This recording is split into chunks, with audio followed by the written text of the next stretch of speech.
आखिर क्यों रावण अपने ही भाई विभीषण की बेटी के साथ हर रोज संभोग करता था? क्या थी इसके पीछे की असली सच्चाई? दर्शक बंधु, रावण एक ऐसा नाम जिसे सुनते ही आंखों के सामने एक राक्षसी छवि उभरती है। 10 सिरों वाला एक बलशाली योद्धा जिसकी विद्वत्ता अपार थी, परंतु उसके कर्म उतने ही कलंकित। लेकिन क्या आपने कभी इस बात पर ध्यान दिया है कि इतना ज्ञानी और तपस्वी ब्राह्मण जो वेदों का झांता था, वह इतना पतित कैसे बन गया कि उसने विभीषण जैसे धर्मात्मा के परिवार पर भी अत्याचार किया? आज हम जिस प्रश्न पर चर्चा करने जा रहे हैं वह केवल एक कथा नहीं, बल्कि एक ऐसा रहस्य है जिसे सदियों से छुपाया गया, दबाया गया और फिर भी लोक कथाओं और तमिल ग्रंथों में किसी न किसी रूप में जीवित रखा गया। आखिर क्यों रावण विभीषण की बेटी के साथ हर रोज संभोग करता था? यह प्रश्न केवल शरीर की प्यास का नहीं, यह उस मानसिक विकृति की परछाई है जो शक्ति के मद में चूर व्यक्ति को क्या क्या करवाती है। यह उस सत्ता की कहानी है जो ज्ञान और भक्ति की भूमि को भी रौंद सकती है। जब एक भाई धर्म के मार्ग पर चलता है और दूसरा अधर्म के नशे में चूर हो जाता है, तब भाईचारे की मर्यादा, नारी की मर्यादा और स्वयं मर्यादा का क्या होता है? यही प्रश्न इस घटना के पीछे छिपा है। रावण केवल एक राक्षस नहीं था, वह उस सत्ता का प्रतीक बन चुका था जो स्त्री को भोग की वस्तु मानती थी। यह विषय केवल सनसनी फैलाने का नहीं, बल्कि यह समाज के उस अंधकार की परत खोलने का प्रयास है जहां किसी के भी धर्म, रिश्ते, मर्यादा और आत्मसम्मान को सत्ता कुचल सकती है। तो आइए इस रहस्य के पीछे छुपे तथ्यों को जानने का प्रयास करें, शास्त्रों, लोक कथाओं और पुराणों के प्रकाश में। क्योंकि जब तक सत्य को उजागर नहीं किया जाएगा, तब तक अधर्म की परछाई धर्म पर हावी होती रहेगी। दर्शक बंधु, साथ ही साथ हम सबसे पहले एक कथा के माध्यम से रावण की उन 3 सीख को भी जानेंगे जो उसने अपने अंतिम समय में समस्त संसार को दिया था। तो चलिए कथा आरंभ करते हैं। लेकिन आगे बढ़ने से पहले आपको बता दें कि रामायण में स्पष्ट कहा गया है कि कथा हो या सीख, अगर बीच में छोड़ दिया जाता है तो वह पाप की श्रेणी में आता है। तो आपसे निवेदन है कि वीडियो को अंत तक पूरा देखें, और अगर आप एक सनातनी हैं तो वीडियो को लाइक करके चैनल कलयुगी सत्या को सब्सक्राइब जरूर कर लें। तो चलिए कथा शुरू करते हैं। यह कथा उस समय की है जब सनातन धर्म के मूल्यों और मर्यादाओं का पालन गहराई से किया जाता था। एक नगर था, नैनागढ़, जो पर्वतों की गोद में बसा एक दिव्य नगरी के समान था। वहां की राजकुमारी थीं शीतल। शीतल न केवल रूप में अनुपम थीं, अपितु उनकी विनम्रता, मर्यादा और भक्ति भी उन्हें श्रेष्ठ बनाती थी। राजा प्रसेन एक धर्मनिष्ठ और न्यायप्रिय राजा थे। जब उन्होंने राजकुमारी शीतल को अपने जीवन की संगिनी बनाया तो उन्हें लगा जैसे भगवान ने उन्हें अपार सौभाग्य दे दिया हो। शीतल, जिन्होंने प्रसेन को अपने जीवन के लिए चुना, उनके लिए भी यह मिलन प्रेम और श्रद्धा से भरा था। जब किसी को अपना प्रियतम मिल जाए तो हृदय में जो आनंद होता है, वही अनुभव राजा कर रहे थे। समय बीतता गया। रानी शीतल अब नैनागढ़ में रहने लगी और पति पत्नी में अत्यंत स्नेह भाव था। 5 वर्ष ऐसे बीते मानो कुछ ही दिन हो। इस दौरान उन्हें 2 पुत्र रत्न भी प्राप्त हुए। किंतु जब कोई स्त्री अपने माता पिता से वर्षों दूर रहती है तो उसके मन में उनका स्नेह पुनः जाग उठता है। रानी ने भी राजा से अनुमति लेकर अपने मायके प्रस्थान किया। वहां वे 10 माह रहीं और फिर पुनः अपने पति के पास लौट आईं। लेकिन लौटने के 2 महीने बाद ही उन्होंने एक पुत्र को जन्म दिया। राजा प्रसेन पहले तो चकित रह गए। मन में संशय उत्पन्न हुआ, क्या यह संतान मेरी ही है? उन्होंने कभी नहीं सुना था कि कोई स्त्री केवल 2 महीने में गर्भ धारण कर संतान को जन्म दे। उनका मन व्याकुल हो उठा। वे रानी पर दोषारोपण कर सकते थे, किंतु शीतल की सुंदरता, भक्ति और विनम्रता ने उन्हें रोक लिया। जैसे कोई व्यक्ति घी में गिरने वाली मक्खी को निकाल देता है पर सारा घी नहीं फेंकता, वैसे ही राजा ने इस प्रसंग को शांत रखा। वे कहते थे, राजाओं की रानियां बदलती रहती हैं, यह कोई असामान्य बात नहीं है। परंतु मन के भीतर छिपा संदेह अब धीरे धीरे शब्दों में बदलने लगा। राजा अक्सर अकेले में रानी को दोष देते, उन्हें कठोर शब्द कहते और कई बार दूसरी रानी लाने की बात भी करने लगे। रानी बार बार उन्हें शांति से समझाती, प्रार्थना करती। स्वामी, आपको भ्रम हुआ है, यह बालक भी आपका ही पुत्र है। रानी ने उन्हें उनके ही अतीत की ओर इंगित किया। क्या आपको याद नहीं, आपने कभी हमारे पिता के दरबार की एक नर्तकी से स्नेह किया था और आपने उसी से मिलने के लिए मेरे मायके जाने के बाद भी बार बार भिन्न वेश में जाकर भेंट की थी। उस नर्तकी को भी झांत था कि आप एक राजा हैं और मेरी अनुपस्थिति में आपके मन में विकार आ गया। लेकिन उस समय जब वह राजस्वला थी तो उसने मेरे ही रूप में आपको भेजा। अंधकार में आप मुझे न पहचान सके और मौन धारण किए। मैंने भी कुछ नहीं कहा। रानी के वचनों में पीड़ा थी, भक्ति थी और सत्य की ज्वाला थी, किंतु राजा का मन फिर भी शांत न हुआ। वह बोले, तुम कितना भी कहो, मैं तुम पर विश्वास नहीं कर सकता। तुम एक स्त्री हो और तुम्हारा यह अपराध क्षमा योग्य नहीं। समय बीतता गया। तीनों राजकुमार बड़े हुए। 2 राजकुमार स्वस्थ और तेजस्वी थे, परंतु छोटा राजकुमार शरीर से दुर्बल था। राजा उसे देखकर और भी क्रोधित होते। उनका स्नेह रानी से टूट चुका था। अब वे अधिकतर समय रंगशाला में नर्तकियों के साथ व्यतीत करते या शिकार के लिए जाते। उनका एक प्रिय स्थान था, उनका दिव्य बगीचा, जहां एक चमत्कारी वृक्ष था। उस वृक्ष पर स्वर्ण फल लगते थे, जो उनके पूर्वज की तपस्या का फल था। राजा वहां जाकर शांति अनुभव करते। नैनागढ़ राज्य पहाड़ी के तराई में होने के कारण उस राज्य को कोई अलग से आय का विशेष स्रोत नहीं था। अक्सर राजा के पूर्वज तंगहाली में रहा करते थे, तो राजा प्रसेन के एक पूर्वज ने प्रभु की तपस्या कर एक सुनहरा पेड़ प्राप्त किया था, जो रोज 100 सोने का फल देता था। उसी फल के बदौलत राजा के सभी खर्चे चला करते थे तथा राजा प्रसेन प्रजा की भी भरपूर सेवा कर दिया करते थे। राजा के बगीचे वाला पेड़ राजा के लिए खजाना था।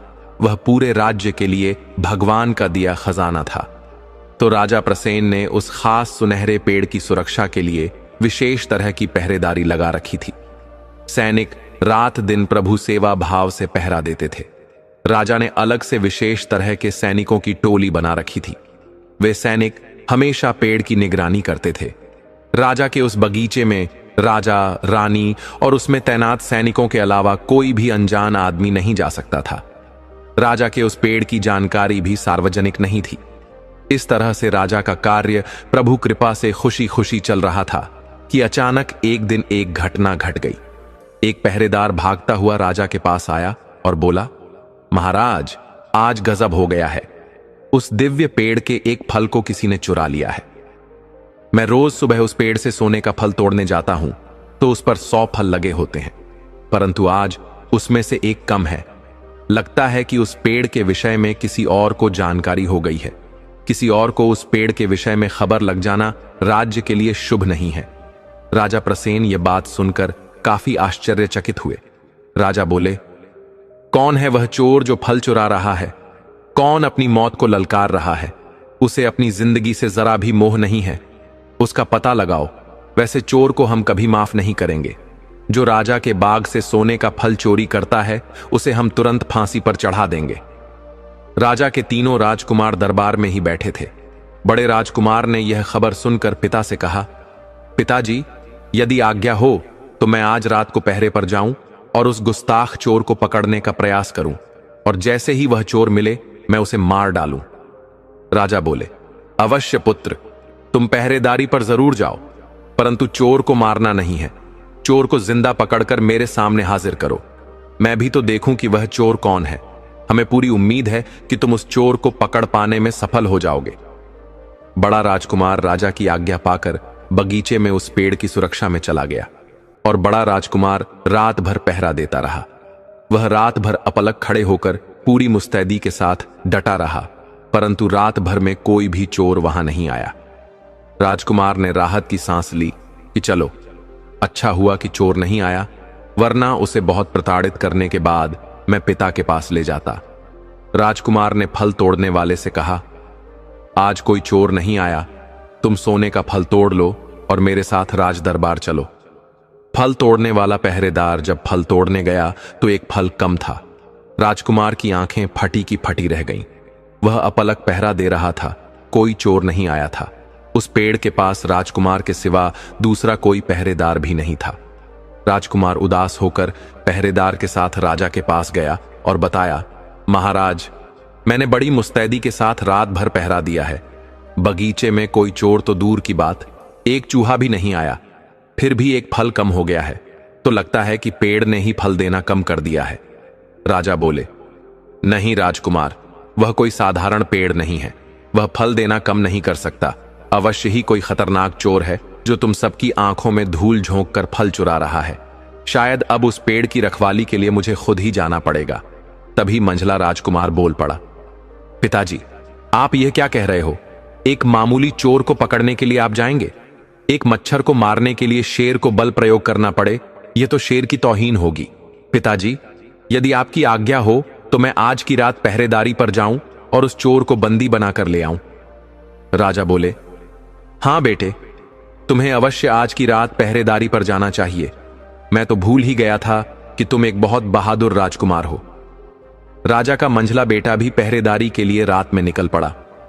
मंझला राजकुमार उस सुनहरे पेड़ की रखवाली बड़ी मुस्तैदी से रात भर खड़े रहकर करता रहा। उसने देखा कि कोई भी चोर बाग की तरफ नहीं आया है। उसे विश्वास हो गया कि आज किसी ने फल की चोरी नहीं की है। वह खुश था कि कोई चोर आज बाग में नहीं आया। उसने फल तोड़ने वाले को आज्ञा दी, अब फल तोड़ लो। मेरा विश्वास है कि आज एक भी फल चोरी नहीं हुआ है। राजकुमार की आज्ञा पर फल तोड़ने वाले ने सारे फल तोड़ लिए। गिनती की गई तो 99 ही निकले, यानी एक फल फिर भी कम था। मंझला राजकुमार भी उदास हो गया और पहरेदार के साथ राजा के पास आया और बताया, पिताजी, हमने पहरेदारी तो बहुत सख्ती से की, परंतु सुबह में एक फल कम पाया गया। अब हमें भी यही लग रहा है कि पेड़ ने ही फल देने की संख्या घटाकर 99 कर दी है। कोई चोर उचक्का फल को नहीं चुरा रहा। राजा मंझले राजकुमार की बात सुनकर कुछ सोचने लगे कि बड़ा राजकुमार भी यही कह रहा था, मंझला भी यही कह रहा है। शायद दोनों ही ठीक कह रहे हैं। तभी सबसे छोटा राजकुमार वहां आ गया और बोला, पिताजी, पेड़ की पहरेदारी का एक अवसर मुझे भी दीजिए। आप जरा सोचिए, जब वह पेड़ तप के बल से पाया गया है तो वह कभी अपनी मर्यादा नहीं भूल सकता। वह पूरे 100 फल देता है। कोई चोर अवश्य ही चुरा रहा है।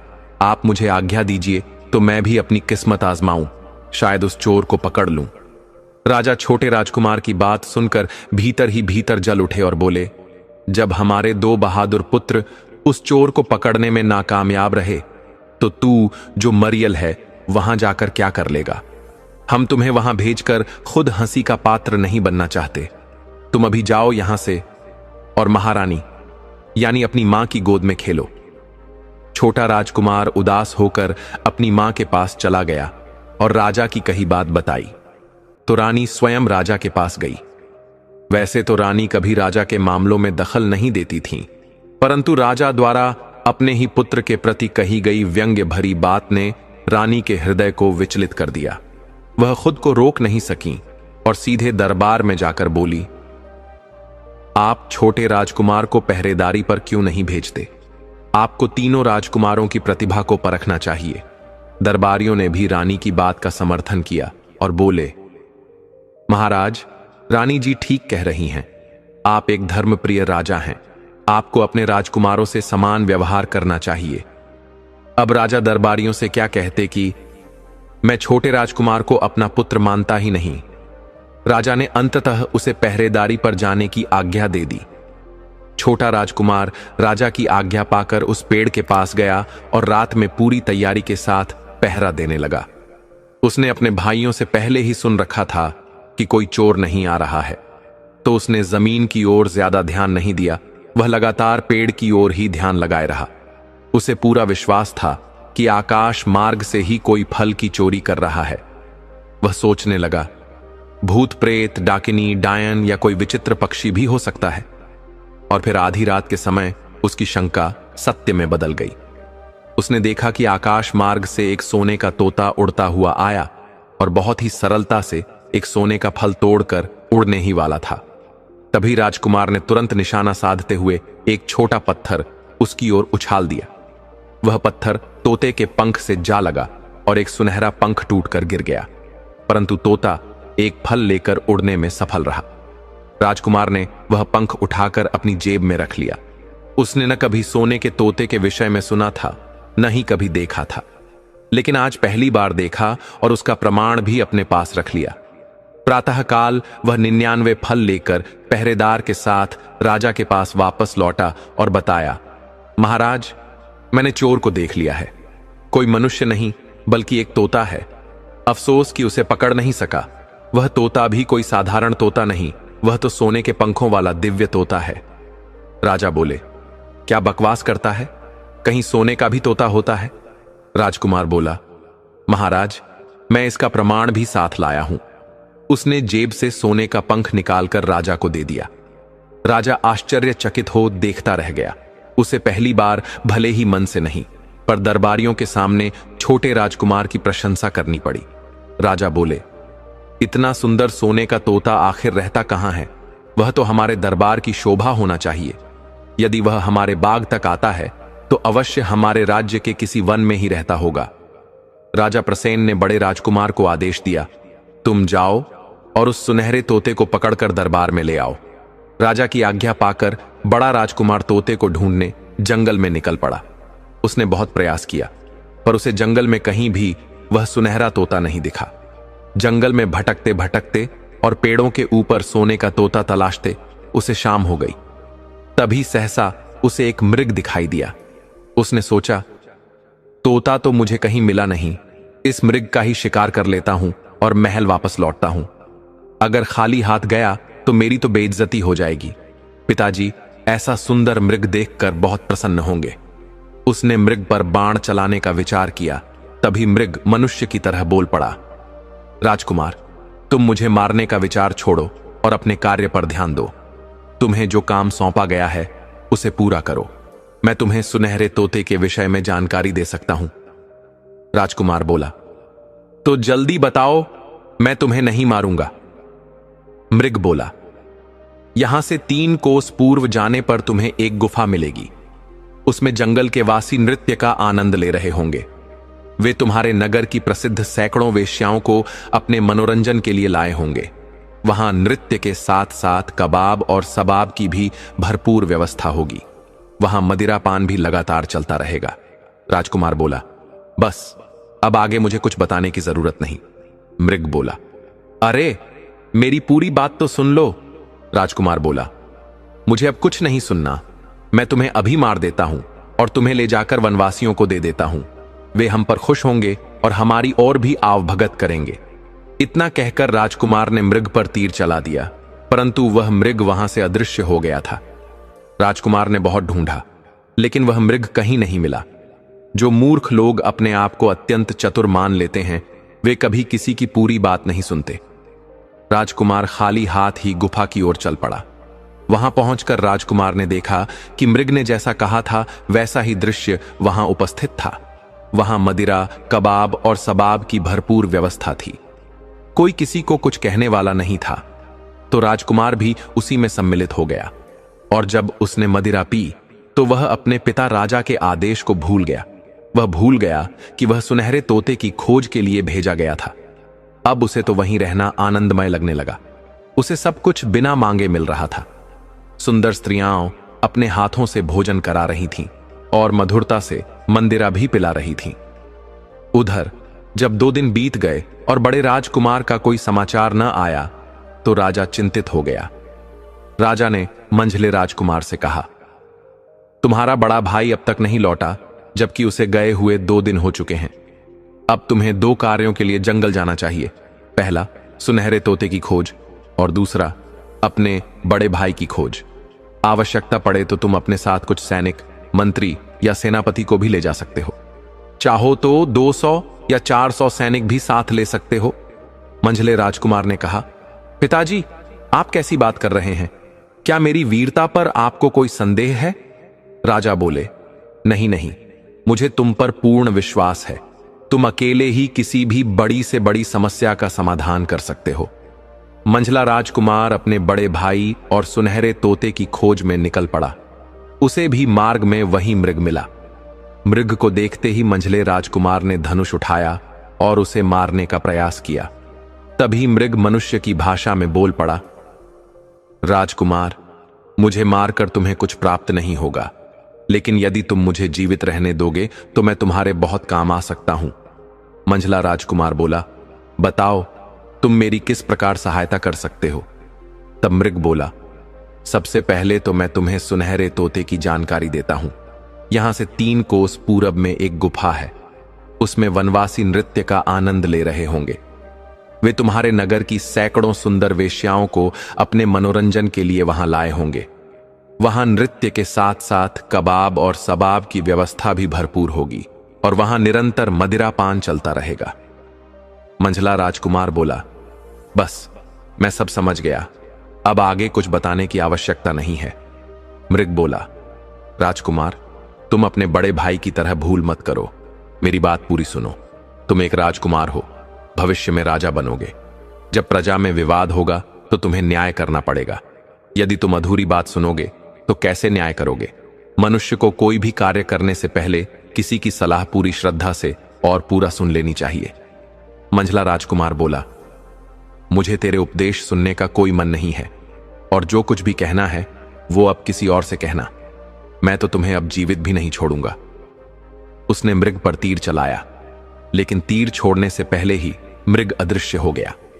मंझला राजकुमार ने मृग को आसपास बहुत खोजा, लेकिन वह कहीं नहीं मिला। उसने सोचा कि यहां समय गंवाने से अच्छा है कि गुफा की सच्चाई परख ली जाए। वह तुरंत गुफा के पास पहुंचा और देखा कि वहां तो आनंद ही आनंद है। नर्तकियां नृत्य कर रही थीं, सुंदरियां अपने हाथों से भोजन करा रही थीं और मंदिरा पिला रही थीं। वहां कोई रोक टोक करने वाला नहीं था। तो मंझला राजकुमार भी उस गुफा के विलास में रम गया। 2 दिन बीत गए। जब दोनों राजकुमार वापस नहीं लौटे तो राजा अत्यंत चिंतित हुआ। हमारे 2 प्रिय राजकुमार कहां चले गए। अब राजा स्वयं चलकर जाने का विचार करने लगे। रानी, जो पहले से ही अपने 2 पुत्रों के गुम होने से व्यथित थीं, राजा से बोली, आप हर बार बिना विचार किए अपने पुत्रों को भेज देते हैं। यह काम तो सैनिकों के भी करने योग्य था। राजा को चिंतित देखकर छोटा राजकुमार आगे बढ़ा और बोला, पिताजी, यदि आज्ञा हो तो मैं अपने दोनों भाइयों की खोज में और उस सुनहरे तोते की खोज में जंगल जाऊं। राजा छोटे राजकुमार को देखकर भीतर से जल गया और बोला, भरे दरबार में मुझे पिताजी मत कहा करो, और दूसरी बात, अपनी औकात के अनुसार ही निर्णय लिया करो। जो चीज तुम्हारे बस की नहीं है उस पर विचार भी मत किया करो। जाकर अपनी मां की गोद में खेलो।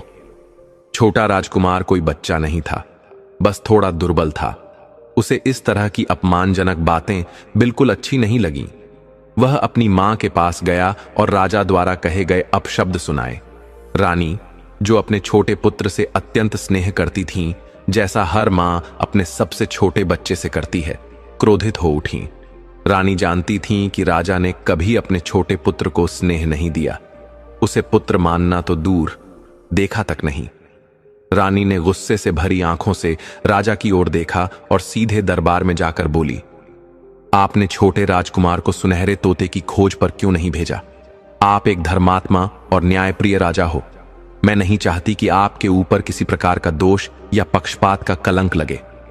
रानी के कठोर और सच्चे शब्द सुनकर राजा गंभीर हो गया और दूसरे स्वर में बोला, छोटे राजकुमार, तुम भी जाओ, सुनहरे तोते का पता लगाओ।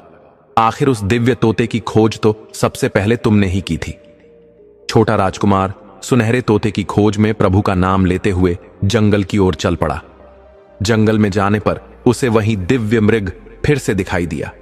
छोटे राजकुमार ने सुंदर मृग को देखकर जैसे ही धनुष उठाया, मृग शांत स्वर में बोल पड़ा, छोटे राजकुमार, तुम अपने दोनों मूर्ख भाइयों की तरह भूल मत करना। मैं एक साधारण मृग नहीं, एक दिव्य मृग हूं, और मैं तुम्हारी मदद कर सकता हूं उस सुनहरे तोते की खोज में। छोटा राजकुमार बहुत ज्ञानी और विनम्र था। वह हाथ जोड़कर बोला, क्षमा करें मृगराज, मुझसे बहुत बड़ी गलती हो गई। मेरी माता ने चलते समय कहा था, किसी भी जीव को कष्ट मत देना, सब पर दया रखना। मैं उनकी बात भूल गया और एक भूल कर बैठा। आपने मुझे समय रहते रोक लिया, इसके लिए मैं आपका आभार मानता हूं। मृग बोला, राजकुमार, तुम एक सज्जन और धर्मशील राजकुमार हो और भविष्य में इस राज्य के राजा बनोगे। इसलिए मैं तुम्हारी सहायता करना चाहता हूं। मेरी बात ध्यान से सुनो। मृग ने कहा, यहां से 3 कोस दक्षिण दिशा में जाने पर तुम्हें एक गुफा मिलेगी। उसमें जंगल के लोग नृत्य का आनंद ले रहे होंगे।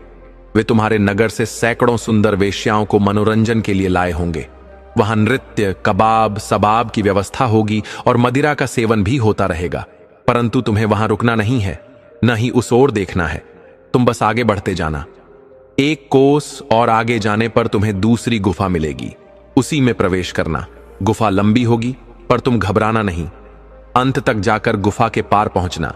उसके बाद तुम्हें एक बिल्कुल अलग दुनिया मिलेगी। वहां इस समय रात होगी और सब लोग भोजन करके सो गए होंगे। तुम निडर होकर राजमहल में प्रवेश कर जाना। सामने ही एक पिंजरे में सुनहरा तोता झूलता हुआ मिलेगा। तुम बिना संकोच उस पिंजरे को लेकर महल से बाहर निकल जाना। लेकिन ध्यान रखना, वह तोता तुम्हें बहुत भरमाने की कोशिश करेगा। वहां बहुत से पिंजरे होंगे। वह कभी कहेगा, मुझे सोने के पिंजरे में ले चलो, कभी कहेगा चांदी के में, कभी कहेगा हीरे जड़े पिंजरे में, तो कभी लोहे या काष्ठ के पिंजरे में। लेकिन तुम उसकी एक भी बात मत मानना। उसकी बातों को ऐसे अनसुना कर देना जैसे तुम्हें कुछ सुनाई ही नहीं देता। अब देर मत करो, जाओ और अपना कार्य प्रभु कृपा से पूरा करो।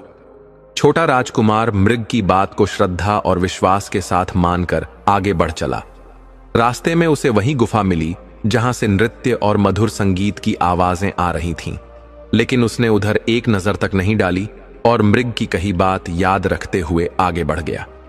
आगे उसे दूसरी गुफा मिली जिसमें वह बिना हिचकिचाहट के प्रवेश कर गया। गुफा लंबी थी, पर उसने धैर्य नहीं छोड़ा। गुफा पार करते ही सचमुच एक अलग दुनिया उसके सामने थी। एक विशाल राजमहल सामने खड़ा था। राजकुमार उसमें निडर होकर प्रवेश कर गया। वहां बहुत से सैनिक पहरा दे रहे थे, लेकिन किसी ने उसे रोका नहीं। राजकुमार को यह देख आश्चर्य हुआ कि यहां कोई रोक टोक नहीं कर रहा। वह सीधे उस स्थान पर पहुंच गया जहां वह सुनहरा तोता पिंजरे में झूल रहा था। राजकुमार ने उसे देखते ही पहचान लिया। यही तो वह तोता है जो हमारे बाग से फल चुराया करता था। उसने बिना समय गंवाए पिंजरे को उठाया और बाहर चलने लगा। तभी तोता बोला, राजकुमार, आप भी कमाल करते हो। जब मुझे साथ ले ही जा रहे हो तो इस टूटे पिंजरे में क्यों? यहां इतने सुंदर पिंजरे पड़े हैं, मुझे उनमें से किसी एक में रखकर ले चलो। राजकुमार बोला, नहीं, मैं तुम्हारी बात नहीं मान सकता। तोता बोला, अच्छा, तो तुम उस धोखेबाज मृग की बातों में आ गए हो। उसने तो कई लोगों को मुसीबत में डाल दिया है। तुम अपने विवेक से सोचो। जब किसी बहू बेटी की विदाई होती है तो क्या पुराने कपड़ों में होती है? क्या पैदल जाती है? पालकी होती है ना? समझो मेरी भी विदाई हो रही है, तो क्या मुझे टूटे पिंजरे में लेकर जाओगे? कम से कम चांदी का पिंजरा तो दे ही सकते हो। देखो, मैं तो स्वयं तुम्हारे साथ चलने को तैयार हूं। फिर डर किस बात का? राजकुमार को थोड़ी देर को लगा कि शायद तोता ठीक कह रहा है। उसने उसे चांदी के पिंजरे में रखने का विचार किया, लेकिन जैसे ही उसने तोते को पुराने पिंजरे से निकालकर चांदी के पिंजरे में रखा, तोता जोर जोर से चिल्लाने लगा, बचाओ, बचाओ, मुझे डाकू चुरा कर ले जा रहा है। तोते की तेज आवाज सुनकर पहरेदार सजग हो गए और तुरंत राजकुमार को बंदी बना लिया। अब राजकुमार अपनी भूल पर बहुत पछता रहा था। उसे याद आया कि मृग ने बार बार चेताया था, तोते की बात मत मानना। लेकिन मैं कितना मूर्ख निकला, उसी की बातों में आ गया। जब प्रभात की बेला आई तो सोने के तोते ने छोटे राजकुमार को चोरी के आरोप में राजा के सामने उपस्थित करवा दिया। राजा ने कठोर स्वर में पूछा, तुम कौन हो और हमारे तोते को चुराने का प्रयास क्यों कर रहे थे? राजकुमार ने हाथ जोड़कर निवेदन किया, मैं नैनागढ़ के धर्मनिष्ठ राजा प्रसेन का सबसे छोटा पुत्र हूं और मैं इस सोने के तोते को ले जाने आया था। राजा बोले, तुम शायद नहीं जानते कि हमारे राज्य में चोरी की सजा मृत्यु है। हम अभी तुम्हें मृत्युदंड दे सकते हैं, परंतु यह जानकर कि तुम किसी राज्य के राजकुमार हो, हम सोच सकते हैं कि तुम्हें एक अवसर दिया जाए। तुम्हें क्षमा मिल सकती है, पर एक शर्त पर। यहां से 50 कोस दूर एक अन्य राजा का राज्य है। उसके पास एक ऐसा दिव्य घोड़ा है जो धरती पर नहीं चलता। वह आकाश मार्ग से उड़ता है और एक ही क्षण में अंतर्धान हो जाता है। उस पर सवारी करने वाले को न कोई मनुष्य पकड़ सकता है न कोई घोड़ा, न रथ और न ही कोई राक्षस या दैत्य उस तक पहुंच सकता है। तुम्हें वही दिव्य घोड़ा हमारे लिए लाकर देना होगा। यदि अपने जीवन की रक्षा चाहते हो तो उसे चुराकर हमारे पास लाओ। और एक बात स्मरण रखना, भागने की चेष्टा मत करना, क्योंकि अब तुम अपने राज्य में नहीं हो। यहां तुम्हारे पिता का कोई अधिकार नहीं। गुफा का द्वार तुम्हारे राज्य की ओर जाता है, लेकिन वहां हमारे रक्षक खड़े हैं, एक से एक बलवान। यदि उन्होंने तुम्हें देखा तो तत्काल प्राण ले लेंगे। इसलिए जाकर हमारे लिए वह घोड़ा ले आओ। यदि सफल हुए तो यह सोने का तोता भी तुम्हें दे देंगे।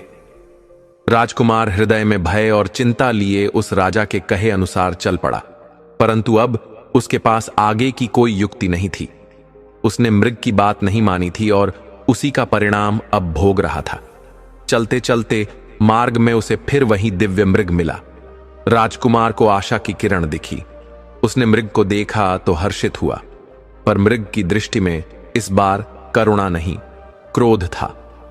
मृग बोला, राजकुमार, मैंने तुम्हें समय रहते समझाया था कि तोते की बातों में मत आना, पर तुम भी उसी राह पर चले। मुझे लगता है कि तुम अपने भाइयों से भी अधिक नासमझ हो। किस लिए तुमने पिंजरा बदला? अब देखो कैसे बंधन में फंस गए हो। राजकुमार ने लज्जित होकर कान पकड़ते हुए कहा, मृगराज, मुझसे भूल हो गई है। मेरी माता ने कहा था कि जब भी गलती हो विनम्रता से क्षमा मांगनी चाहिए। कृपया मुझे एक और अवसर दें और मेरी सहायता करें। मृग के हृदय में दया उत्पन्न हुई। उसने कहा, ठीक है, अंतिम बार सहायता कर देता हूं, पर इस बार अगर फिर से मूर्खता की तो मैं फिर कभी सहायता नहीं करूंगा। सुनो, वह दिव्य घोड़ा रानी के तालाब के पास एक बगीचे में छिपाया गया है। तुम वहां जाओ, पर घोड़े की पीठ पर तुरंत मत बैठना। पहले एक मजबूत रस्सी से उसे महल से दूर ले जाओ, फिर उसकी पीठ पर बैठना। तब वह घोड़ा तुम्हें जहां चाहोगे वहां ले जाएगा। जाओ और अपने कार्य को पूर्ण करो। राजकुमार ने मृग की बात मानी और रानी के तालाब के पास स्थित बगीचे में गया। वहां उसे वह विचित्र स्वर्ण घोड़ा दिखाई दिया, परंतु उसने फिर वही गलती दोहरा दी। मृग की बात भूल गया और सीधे घोड़े पर बैठ गया। घोड़ा तुरंत उसे हवा में उड़ाता हुआ वापस उसी राजा के दरबार में ले गया। राजा ने राजकुमार को देख लिया और उसे बंदी बना लिया। राजा ने पूछा, तुम कौन हो और हमारे दिव्य घोड़े को चुराने का दुस्साहस क्यों किया? राजकुमार ने करुण स्वर में कहा, मैं एक पीड़ित राजकुमार हूं, एक संकट में फंसकर इस घोड़े को लेने आया था। राजा बोले, तुम्हारी यह धृष्टता क्षमा योग्य नहीं है। तुम्हें मृत्यु दंड दिया जाएगा, परंतु यदि तुम एक और कार्य हमारे लिए कर सको तो तुम्हें बचाया जा सकता है। तुम्हें पड़ोस के राज्य की राजकुमारी ज्योतिमाला को हमारे लिए लाना होगा। यदि तुम उसे हमारे पास ले आओगे तो यह विचित्र घोड़ा तुम्हें दे दिया जाएगा, अन्यथा तुम्हारा अंत निश्चित है। राजकुमार की मजबूरी थी। वह पड़ोसी राजा की राजकुमारी को लाने के लिए निकल पड़ा। वह जानता था कि यह कार्य असंभव जैसा है, फिर भी मनुष्य जब तक सांस है आशा नहीं छोड़ता, और जो पानी में उतरने से नहीं डरता वही जीवन की नया पार करता है। राजकुमार ज्योतिमाला की खोज में आगे बढ़ा। रास्ते में उसे वही दिव्य मृग पुनः मिला। इस बार राजकुमार की आंखें झुकी थीं। वह अपनी मूर्खता पर पश्चाताप कर रहा था, सिर पकड़कर बैठा था। मृग बहुत क्रोधित हुआ और बोला, मूर्ख तो बहुत देखे, परंतु तेरे जैसा नहीं। मैं जिस बात से मना करता हूं तू वही करता है। फिर भी चलो, एक बार और तुझे सहायता कर देता हूं। मृग ने कहा, तू राजमहल मत जाना, वहां राजकुमारी तुझे नहीं मिलेगी, उल्टे नई मुसीबत में फंस जाएगा। महल के पीछे एक पवित्र सरोवर है जिसे लोग रानी का तालाब कहते हैं। राजकुमारी ज्योतिमाला प्रतिदिन प्रातःकाल वहां स्नान के लिए आती है। तू उसी के पास के फूलों की वाटिका में छिपकर बैठ जा। जब वह स्नान करके महल की ओर लौटे तब तू निःसंकोच निःशंक होकर उसका हाथ पकड़ लेना। वह बिना किसी विरोध के तेरे साथ चलने को तैयार हो जाएगी, परंतु ध्यान रखना, वह अपनी माता पिता से मिलने की प्रार्थना करेगी। उसे मिलने मत देना, नहीं तो घोर संकट में पड़ जाएगा। वहां से फिर कोई तुझे बचा नहीं पाएगा। अब जाओ और मेरी बातों का पालन करना। राजकुमार उस राज्य की ओर चल पड़ा जहां राजकुमारी रहती थी। वहां पहुंचकर उसने देखा कि रानी का तालाब अत्यंत सुंदर है। उसके चारों ओर हरियाली, बाग बगीचे और रंग बिरंगे पुष्पों की सुगंध फैली है। राजकुमार छिपकर राजकुमारी के आने की प्रतीक्षा करने लगा। प्रातः बेला में राजकुमारी स्नान के लिए आई और जैसे ही वह स्नान करके वापस महल की ओर बढ़ी, राजकुमार ने साहस कर उसका हाथ पकड़ लिया। लेकिन आश्चर्य की बात यह हुई कि राजकुमारी ने कोई विरोध नहीं किया, न ही किसी को पुकारा। वह मुस्कुराते हुए बोली, अब मैं आपकी हुई, जहां चाहो ले चलो, परंतु मेरी एक विनती है, कृपया मुझे एक बार मेरे माता पिता से मिलने दो, उनका आशीर्वाद ले लूं, फिर आपके साथ चलूंगी। राजकुमार बोला, चालाकी मत करो, मुझे संकट में डालना चाहती हो। यह सुनकर राजकुमारी रोने लगी और बोली, कैसे पति हो तुम, जो मेरी एक बात भी नहीं मान सकते। आज तो विवाह भी नहीं हुआ और तुम मेरी भावनाएं नहीं समझ रहे, तो फिर आगे जीवन भर क्या होगा। राजकुमारी के नेत्रों में आंसू देखकर राजकुमार का हृदय पिघल गया। वह बोला, राजकुमारी, चाहे तुम मुझे मृत्यु पर चढ़ा दो, परंतु रोती हुई तुम्हें नहीं देख सकता। जाओ, अपने माता पिता से मिल लो। राजकुमारी महल की ओर चली गई। राजकुमार वहीं खड़ा रहा, उसकी प्रतीक्षा करता रहा, परंतु लौटकर राजकुमारी नहीं आई, बल्कि राजा के सैनिक आ पहुंचे और उसे बंदी बनाकर राज दरबार ले गए। राजा ने क्रोधित होकर पूछा, तुम कौन हो और मेरी पुत्री का अपहरण करने की हिम्मत कैसे की। राजकुमार ने हाथ जोड़कर कहा, मैं एक छोटा राजकुमार हूं और लगातार एक मुसीबत से दूसरी मुसीबत में फंसता चला जा रहा हूं। राजा बोला, तो अब मैं तुम्हारी मुसीबत हमेशा के लिए खत्म कर देता हूं। कितनी बार तू संकट में फंसेगा। सैनिकों, इसे फांसी पर चढ़ा दो। तभी राजकुमारी बोल पड़ी, पिताजी, यह वही है जिसे मैं अपना पति मान चुकी हूं। अगर आपने इन्हें फांसी दी तो मैं भी अपने प्राण त्याग दूंगी। राजकुमारी की बात सुनकर राजा गंभीर हो गया। कुछ देर विचार कर बोला, मैं अब इसे फांसी नहीं दूंगा, बल्कि इसका विवाह राजकुमारी से कर दूंगा, परंतु इसके लिए एक काम करना होगा।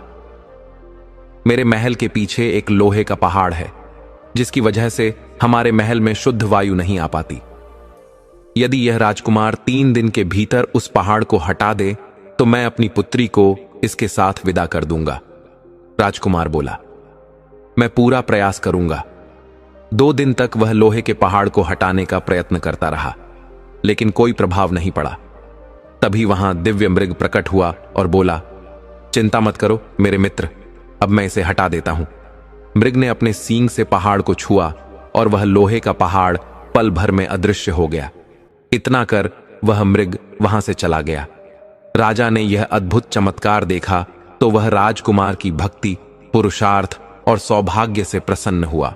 उसने राजकुमार को दरबार में बुलाकर राजकुमारी ज्योतिमाला से उसका विधिवत विवाह कराया और सम्मानपूर्वक विदा दी। राजकुमार और राजकुमारी चल पड़े। रास्ते में फिर वही दिव्य मृग मिला और हंसते हुए बोला, कहो मित्र, अब तो विवाह भी हो गया, अब तो सभी कठिनाइयां समाप्त हो गई होंगी। राजकुमार मुस्कुराकर बोला, मित्र, विवाह तो हो गया, परंतु अभी संघर्ष खत्म नहीं हुआ।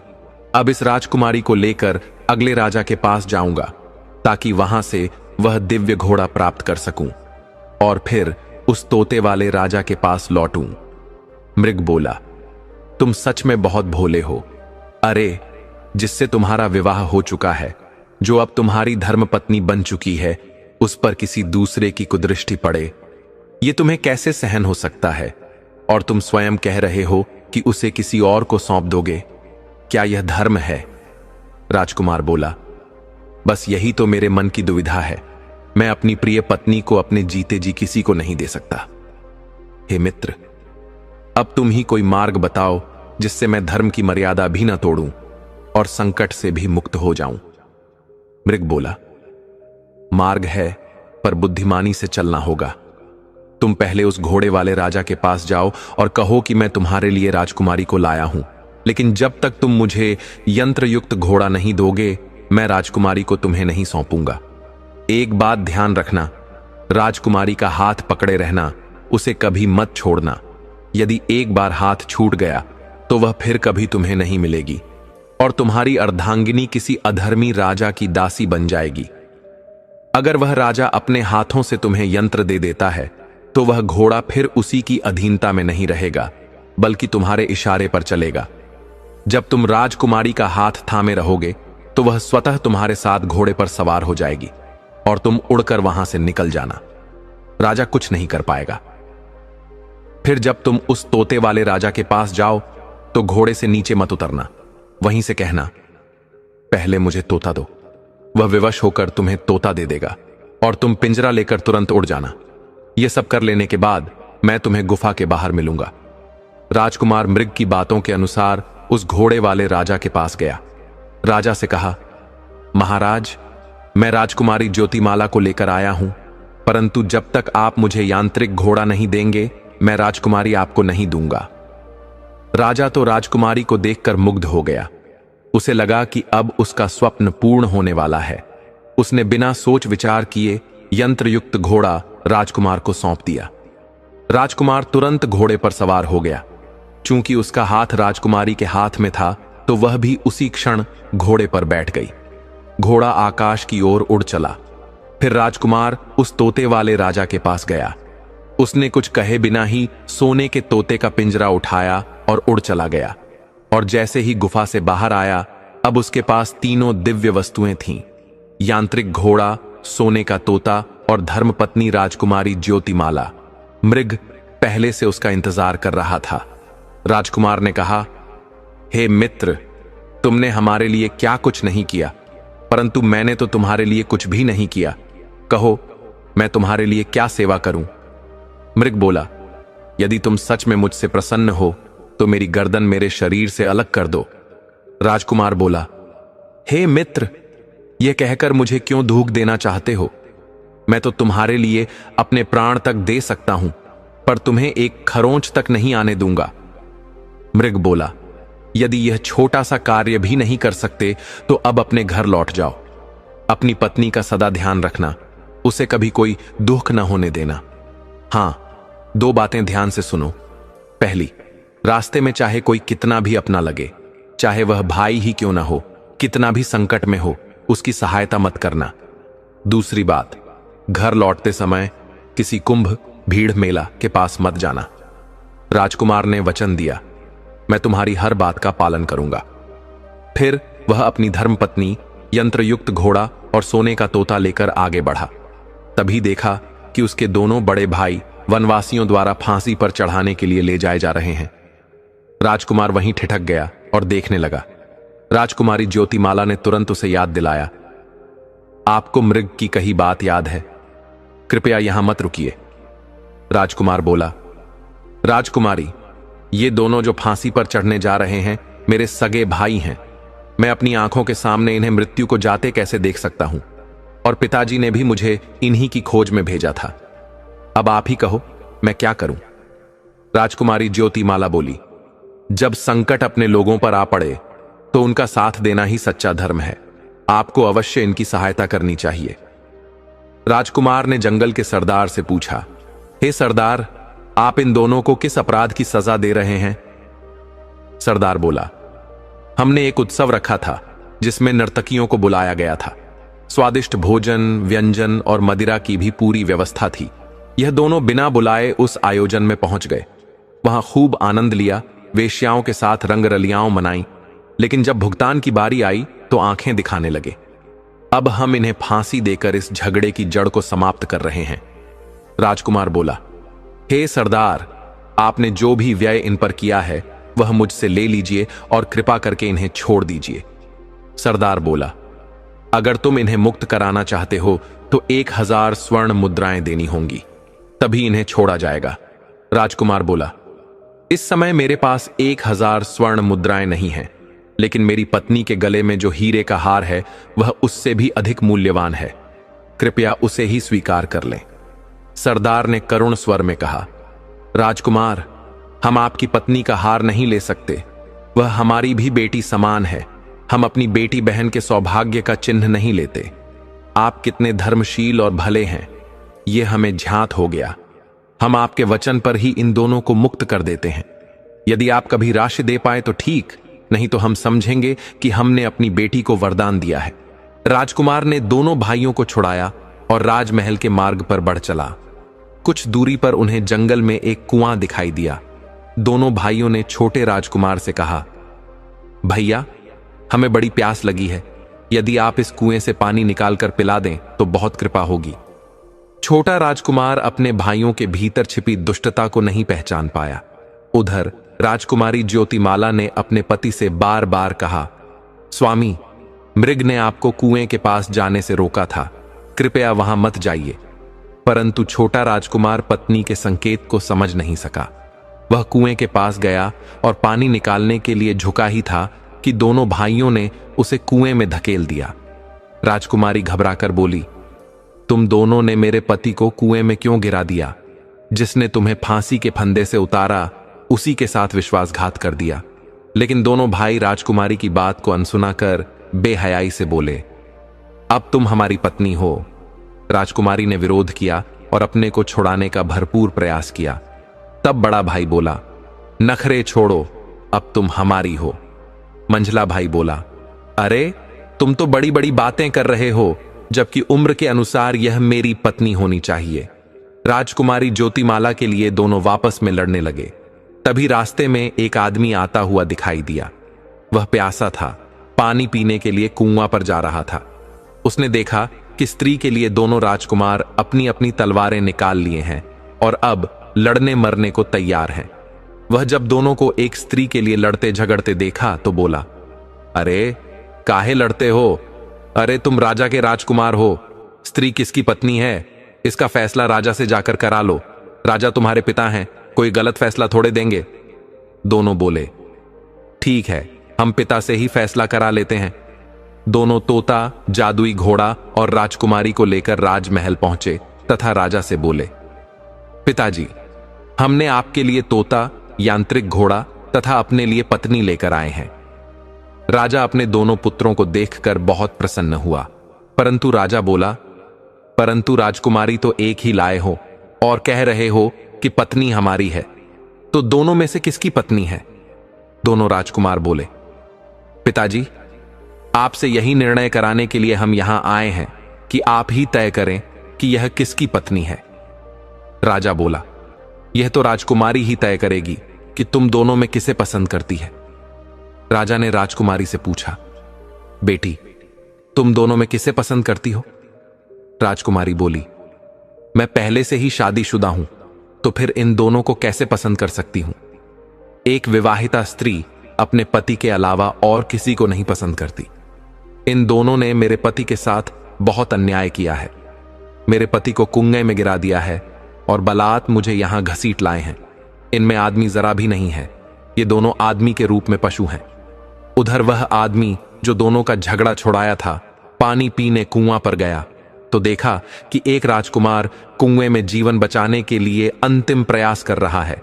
वह पानी में तैरते तैरते थक चुका था, अब डूबने ही वाला था कि ऊपर से उस आदमी ने तुरंत रस्सी डालकर राजकुमार को बाहर निकाल दिया। राजकुमार उस आदमी को धन्यवाद देकर राजमहल के लिए चल पड़ा। उधर रानी को दोनों राजकुमारों पर कुछ शंका हुई तो वह राजकुमारी को अपने साथ अपने कक्ष में ले गई तथा उससे सच्चाई जाननी चाहिए।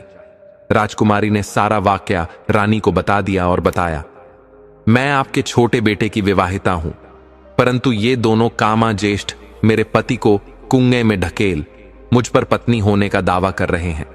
रानी ने सोच लिया कि राजा भी मेरे छोटे पुत्र के साथ अन्याय ही करेगा, क्योंकि वह तो उसे अपना बेटा मानता ही नहीं, जबकि राजा धर्मात्मा नहीं, एक खुद व्यभिचारी राजा है।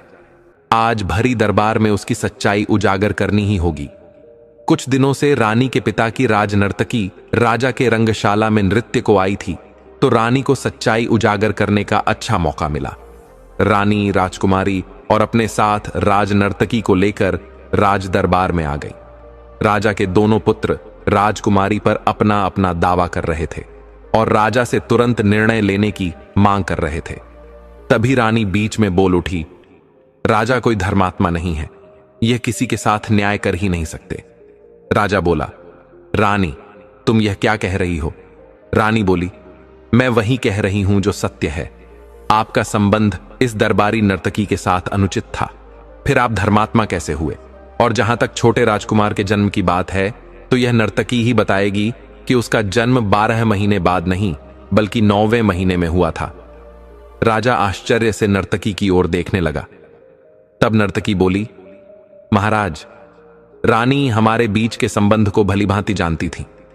जब आप 12 महीने रानी से दूर रहे, तब भी आप हर महीने मुझसे मिलने आया करते थे। उसी समय मैंने रानी को 3 बार आपके पास भेजा था। छोटा राजकुमार किसी और का नहीं, आपका ही पुत्र है। रानी एक सच्ची पतिव्रता है, जिन्होंने अपने पति के सुख के लिए मौन धारण कर लिया था, और आप जो व्यभिचारी होकर भी धर्मात्मा बने बैठे हैं। अब आपके दोनों राजकुमार भी आपकी राह पर चल पड़े हैं, जो अपने छोटे भाई की पत्नी को भी अपनी पत्नी बताने का दुस्साहस कर रहे हैं। संयोगवश ठीक उसी समय छोटा राजकुमार भी दरबार में पहुंचा और प्रारंभ से अंत तक की पूरी सच्चाई दरबार में कह सुनाई। राजा अपने दोनों पुत्रों पर अत्यंत क्रोधित हुआ और बोला, जो अपने छोटे भाई की पत्नी पर कुदृष्टि डाले, वह मेरे राज्य में रहने योग्य नहीं। ऐसे लोगों को तो मृत्युदंड मिलना चाहिए, परंतु खून का रिश्ता होने के कारण मैं तुम्हें फांसी नहीं दे रहा हूं। मैं तुम्हें अपने राज्य से निष्कासित करता हूं। आज के बाद तुम इस राज्य की सीमा में भी मत आना। राजा ने दोनों को राज्य छोड़ने का आदेश दे दिया। फिर अपनी भूल के लिए रानी से क्षमा मांगी और छोटे राजकुमार को राज्य का उत्तराधिकारी बना दिया। स्वयं वन में जाकर तपस्या करने चला गया। राजा बनने के बाद राजकुमार ने अपनी धर्मपत्नी से कहा, हमें उस मृग को आज महल में बुलाना चाहिए। राजकुमारी ज्योतिमाला ने कहा, मैं भी यही सोच रही थी। उसने हमारे लिए इतना कुछ किया और हम उसके लिए कुछ भी न कर सके। राजकुमार बोले, तुम मेरे साथ चलो, तुम नारी हो, शायद वह तुम्हारी बात माने और हमारे साथ महल में रहने को तैयार हो जाए। राजकुमार और राजकुमारी जंगल की ओर चल पड़े। उन्हें मृग को खोजने में कोई कठिनाई नहीं हुई। मृग स्वयं उनके पास आ गया। राजकुमारी ने भावुक स्वर में कहा, आप मेरे बड़े भाई जैसे हैं, कृपया हमारे साथ महल चलकर रहिए, हम आपको आदर सहित लेने आए हैं। राजकुमारी की बात सुनकर मृग की आंखों से अश्रु बहने लगे। वह बोला, बहन, मैं तुम्हारा केवल भाई जैसा नहीं, तुम्हारा सगा भाई हूं। मुझ पर एक आर्षी का श्राप था, जिसके कारण मैं मृग बना, परंतु उन्होंने यह उपाय भी बताया था कि यदि मेरी बहन का पति मेरी गर्दन काट दे तो मैं फिर से अपने राजकुमार रूप में आ जाऊंगा। यदि तुम अपने भाई को उसके वास्तविक रूप में देखना चाहती हो तो अपने पति से कहो कि वह मेरी गर्दन काट दे। राजकुमार ने करुण भाव से अपनी तलवार उठाई और मृग की गर्दन काट दी, परंतु जैसे ही तलवार चली, मृग कहीं दिखा नहीं। वहां एक तेजस्वी और सुंदर राजकुमार खड़ा था। बहन और भाई वर्षों के बिछुड़े हुए थे। वे गले लगकर बहुत रोए। ये आंसू दुख के नहीं, आनंद और पुनर्मिलन के आंसू थे। सभी राजमहल लौट आए। कुछ दिन वह भाई अपनी बहन के पास रहा, फिर अपने नगर लौट गया। दर्शक बंधु, इस कथा के माध्यम से हम उन 3 सीख को जानेंगे जो रामायण में रावण के अंतिम समय में स्वयं रावण ने दिया था। तो चलिए जानते हैं उन तीनों बातों को। 1. स्त्री का अपमान कभी मत करना, वरना कुल का नाश निश्चित है। जैसे रावण ने माता सीता का अपहरण करके धर्म की सीमा को लांघा, वैसे ही इस कथा में दोनों बड़े राजकुमारों ने अपने छोटे भाई की पत्नी पर अत्याचार किया। परिणाम स्वरूप उन्हें राज्य से निष्कासित कर दिया गया। रावण का अंत भी इसी एक पाप से हुआ। 2. मोह और वासना में अंधा होकर जो धर्म को छोड़ता है, उसका अंत विनाश में होता है। रावण ने भी मोह में आकर मर्यादा का त्याग किया, और इस कथा में राजा और उसके बड़े पुत्रों ने भी अपने इच्छाओं के पीछे धर्म को भुला दिया, परंतु सत्य का मार्ग ही अंत में विजय दिलाता है। 3. जो अपने कर्मों की सच्चाई स्वीकार कर पश्चाताप करता है, वही सच्चा राजा और धर्मात्मा होता है। रावण ने मृत्यु से पूर्व श्री राम के चरणों में जाकर अपने सारे अपराध स्वीकारे थे। इसी प्रकार इस कथा में राजा ने अंत में अपनी भूल स्वीकार की, रानी से क्षमा मांगी और तपस्या के लिए वन को चला गया। यही धर्म है, यही सच्चा प्रायश्चित। दर्शक बंधु, अभी कथा यही खत्म नहीं होती। अभी हम ये भी जानेंगे कि आखिर क्यों रावण विभीषण की बेटी के साथ हर रोज संभोग करता था आखिर क्या है इसके पीछे की असली सच्चाई? दर्शक बंधु, रावण एक ऐसा नाम जिसे कोई केवल राक्षस कहकर नहीं समझ सकता। वो शिव का उपासक था, ब्राह्मण कुल का विद्वान था, समस्त वेदों का ज्ञाता, साम्राज्यवादी नीति का गूढ़ विद्वान और एक महान तपस्वी। परंतु यह सब होने के बावजूद जब अहंकार और वासना का मिलन होता है तो वहां से पतन का मार्ग प्रारंभ हो जाता है। रावण की विद्वता उसके चरित्र को नहीं बचा पाई, उसकी शक्ति उसके धर्म को नहीं बचा पाई और उसका ज्ञान उसकी वासना से हार गया। लंका का सिंहासन उसे केवल शासन का अधिकार नहीं बल्कि हर किसी पर स्वामित्व की भावना दे बैठा था। यहां तक कि अपने भाई के घर की बेटी भी उसके लिए किसी और की बेटी नहीं रही। कहते हैं जब विभीषण ने श्री राम का पक्ष लिया, जब उसने अधर्म के विरुद्ध धर्म का साथ चुना, तभी रावण का क्रोध सीमा लांघ गया। अपने ही भाई को धोखेबाज कहकर उसने न केवल लंका से निष्कासित किया बल्कि अपने अपमान का प्रतिशोध लेने के लिए उसने जो रास्ता चुना वह अधर्म के सबसे निचले स्तर पर था। कुछ जनश्रुतियों और लोक गाथाओं में यह वर्णन आता है कि रावण ने विभीषण की पुत्री को जबरन अपने महल में बुलवाया। वह युवती धर्म, मर्यादा और संस्कारों से सजी थी, परंतु रावण के लिए वह अब केवल एक वस्तु थी, एक प्रतीक थी उस भाई का अपमान करने का जिसने रावण की नजर में उसके साम्राज्य को ठुकरा दिया था। कहते हैं उसने विभीषण की बेटी के साथ जबरन शारीरिक संबंध बनाए प्रतिदिन, क्योंकि यह वासना नहीं बल्कि तिल तिल कर बदला लेने का उसका अमानवीय तरीका था। विभीषण को यह सब पता था, उसके पास श्री राम का संरक्षण था, पर फिर भी वह एक पिता था। उसका दिल हर रात तड़पता था। वह जानता था कि रावण की यह हरकत केवल उसके शरीर को नहीं बल्कि उसकी आत्मा को घायल कर रही है। वह स्वयं को दोषी मानता था कि उसने धर्म का साथ देने के लिए अधर्म के खिलाफ खड़े होने का जो निर्णय लिया उसकी कीमत उसकी बेटी चुका रही है। पर विभीषण डगमगाया नहीं, उसने प्रतिशोध नहीं लिया, उसने बदला नहीं मांगा। उसने केवल एक ही मार्ग चुना, प्रभु श्री राम की सेवा का। उसे विश्वास था कि अधर्म का अंत होगा। वह जानता था कि न्याय की गति भले धीमी हो परंतु उसका परिणाम सुनिश्चित होता है। यही उसकी महानता थी जो रावण को भीतर से तोड़ती रही। वह देखता था कि जिसे वह कमजोर समझ रहा है वही उसकी सबसे बड़ी कमजोरी बन गया है। रावण प्रतिशोध के नशे में अपनी मर्यादाओं को खो चुका था और यही उसकी पराजय का कारण बना। कई विद्वान इस कथा को प्रतीकात्मक मानते हैं। कहते हैं कि विभीषण की पुत्री कोई स्त्री मात्र नहीं थी बल्कि वह उस धर्म का प्रतीक थी जो सत्ता और वासना की शिकार होती है। और रावण केवल व्यक्ति नहीं, वह मानसिकता है जो अपनी शक्ति के बल पर स्त्री की मर्यादा को कुचलने का दुस्साहस करती है। यह कथा हमें यह भी बताती है कि केवल शक्ति, विद्वता और पूजा से व्यक्ति महान नहीं बनता। महान वही है जो मर्यादा में जीना जानता है, जो धर्म का सम्मान करता है, जो स्त्री को देवी रूप में देखता है, वस्तु रूप में नहीं। रावण का अंत इसीलिए हुआ। वह सीता को छू नहीं पाया क्योंकि सीता आत्मा थी और पाप आत्मा को नहीं छू सकता। उसने विभीषण की बेटी को अपमानित किया, लेकिन वह स्त्री आहत होकर भी शांत रही क्योंकि उसने प्रतिकार नहीं, सहनशीलता से अधर्म को परास्त करने का मार्ग चुना। विभीषण की यह कथा हमें बताती है कि जो धर्म पर अडिग रहता है वही अंत में विजयी होता है। और रावण की यह कथा हमें समझाती है कि किसी भी पुरुषार्थ, किसी भी तपस्या और किसी भी बल का कोई मूल्य नहीं अगर वह वासना और प्रतिशोध के साथ मिल जाए। प्रश्न यह नहीं है कि यह कथा पूर्ण रूप से सत्य है या नहीं।